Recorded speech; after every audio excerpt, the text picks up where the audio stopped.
Hello दोस्तों, आज हम सुनेंगे प्रसिद्ध चार धामों के पीछे की पौराणिक कथाएं। अप्रैल माह में शीघ्र ही श्रद्धालुओं को चार धाम की यात्रा का सुखद अनुभव प्राप्त होगा। चार धाम यानी यमुनोत्री, गंगोत्री, केदारनाथ और बद्रीनाथ। आइए जानते हैं इन धामों के पीछे की पौराणिक कथाएं। कथा यमुनोत्री धाम। कहते हैं यमुना नदी सूर्य देव की पुत्री है और मृत्यु के देवता यम की बहन है। कहते हैं भैया दूज के दिन जो भी व्यक्ति यमुना में स्नान करता है उसे यमत्रास से मुक्ति मिल जाती है। इस मंदिर में यम की पूजा का भी विधान है। यमुनोत्री धाम के इतिहास का वर्णन हिंदुओं के वेद पुराणों में भी किया गया है, जैसे कूर्म पुराण, केदारखंड, ऋग्वेद, ब्रह्मांड पुराण में। तभी यमुनोत्री को यमुना प्रभव तीर्थ कहा गया है और यह भी कहा जाता है कि इस स्थान पर संत असित का आश्रम था।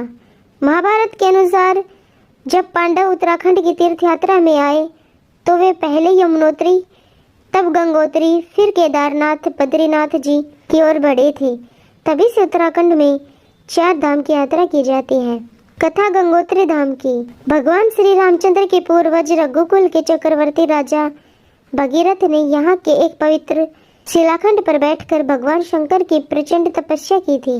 गंगोत्री धाम के इतिहास के अनुसार देवी गंगा ने इसी स्थान पर धरती का स्पर्श किया। अन्य मान्यता यह है कि पांडवों ने भी महाभारत के युद्ध में मारे गए अपने परिजनों की आत्मिक शांति के निमित्त इसी स्थान पर आकर एक महान देव यज्ञ करवाया था।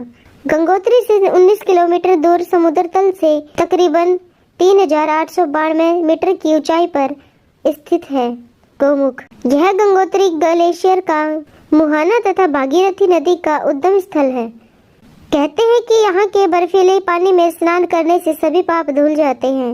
गंगोत्री मंदिर की पौराणिक कथा के अनुसार भगवान शिव जी इस जगह में अपनी जटाओं को फैलाकर बैठ गए और उन्होंने गंगा माता को अपनी घुंघराली जटाओं में लपेट लिया। कथा केदारनाथ धाम की। हिमालय के केदार पर्वत पर भगवान विष्णु के अवतार महातपस्वी नर और नारायण ऋषि तपस्या करते थे। उनकी आराधना से प्रसन्न होकर भगवान शंकर प्रकट हुए और उनके प्रार्थना अनुसार ज्योतिर्लिंग के रूप में सदा वास करने का वर प्रदान किया। यह स्थल केदारनाथ पर्वतराज हिमालय के केदार नामक श्रृंग पर अवस्थित है। पंच केदार केदारनाथ की कथा। ऐसा माना जाता है कि महाभारत के युद्ध में विजयी होने पर पांडव भ्रातृ हत्या अर्थात परिवार वालों की हत्या के पाप से मुक्ति पाना चाहते थे।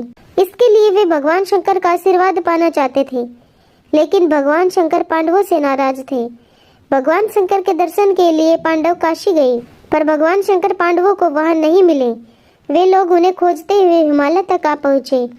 भगवान शंकर पांडवों को दर्शन नहीं देना चाहते थे, इसलिए वे वहां से अंतर्ध्यान होकर केदार में जा बसे। दूसरी ओर पांडव भी लगन के पक्के थे। वे उनका पीछा करते करते केदार पहुंच ही गए। भगवान शंकर ने बैल का रूप धारण करके अन्य पशुओं में जा मिले। पांडवों को संदेह हो गया था कि भगवान शंकर इन पशुओं के झुंड में उपस्थित हैं। तभी भीम ने अपना विशाल रूप धारण कर दो पहाड़ों पर पैर फैला दिए। अन्य सब गाय बैल तो निकल गए, पर शंकर जी रूपी बैल का रूप धारण कर पैर के नीचे से जाने को तैयार नहीं हुए। तब भीम पूरी ताकत से बैल पर झपटे, लेकिन बैल भूमि में अंतर्ध्यान होने लगा।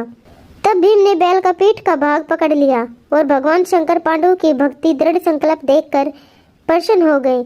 उन्होंने तुरंत दर्शन देकर पांडवों को पाप मुक्त कर दिया। उसी समय से भगवान शंकर बैल की पीठ की आकृति पिंड के रूप में श्री केदारनाथ धाम में पूजे जाते हैं। कथा बद्रीनाथ धाम की। पौराणिक कथा के अनुसार यह स्थान भगवान शिव भूमि केदार भूमि के रूप में व्यवस्थित था।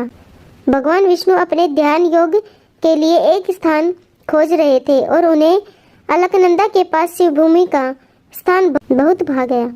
उन्होंने वर्तमान चरण पादुका स्थल पर नीलकंठ पर्वत के पास ऋषि गंगा और अलकनंदा नदी के संगम के पास बालक रूप धारण किया और रोने लगे। उनके रोने की आवाज सुनकर माता पार्वती और शिवजी उस बालक के पास आए और उस बालक से पूछा कि तुम्हें क्या चाहिए। तो बालक ने ध्यान योग करने के लिए शिव भूमि केदार भूमि का स्थान मांग लिया। इस तरह से रूप बदल कर भगवान विष्णु ने शिव पार्वती से शिव भूमि केदार भूमि को अपने ध्यान योग करने हेतु प्राप्त कर लिया। यही पवित्र स्थान आज बद्री विशाल के नाम से भी जाना जाता है। Thank you.